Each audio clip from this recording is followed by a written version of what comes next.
বড় খবর, এই মুহূর্তে পাওয়া সবচেয়ে বড় খবর, এবার বাংলায় প্রথম পুনর্নির্বাচন ঘোষণা, রিপোল ঘোষণা। সোমবার কোন কোন বুথে ভোট জানালো নির্বাচন কমিশন। 24-এর লোকসভা নির্বাচনে বাংলায় প্রথম পুনর্নির্বাচনে ঘোষণা করল নির্বাচন কমিশন।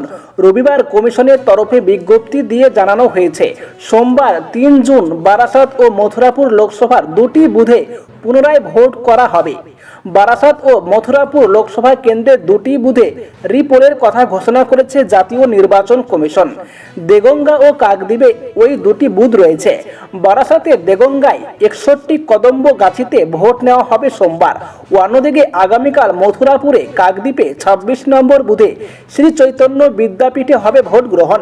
সোমবার সকাল 7টা থেকে সন্ধ্যে 6টা পর্যন্ত এই দুই বুথে চলবে ভোটদান পর্ব। শনিবার ছিল সপ্তম তথা শেষ দফার লোকসভা নির্বাচন।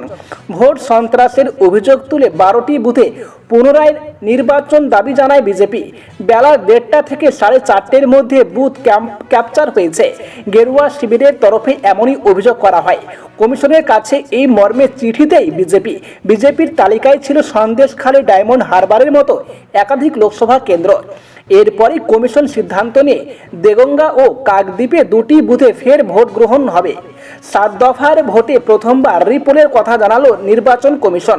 সপ্তম দফার ভোট গ্রহণ শেষের পরে ডায়মন্ড হারবার কেন্দ্রে 300-র বেশি বুথে পুনর্নির্বাচনের দাবি জানিয়েছিল শুভেন্দু অধিকারী। শনিবার সন্ধ্যায় রাজ্য বিজেপি কার্যালয়ে বিজেপির সাংসদ শ্রমিক ভট্টাচার্যকে পাশে নিয়ে সাংবাদিক বৈঠক করেন শুভেন্দু।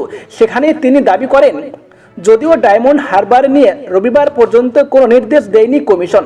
তো বন্ধুগণ, আশা করি আপনারা বুঝতে পেরেছেন। এই ছিল আপডেট।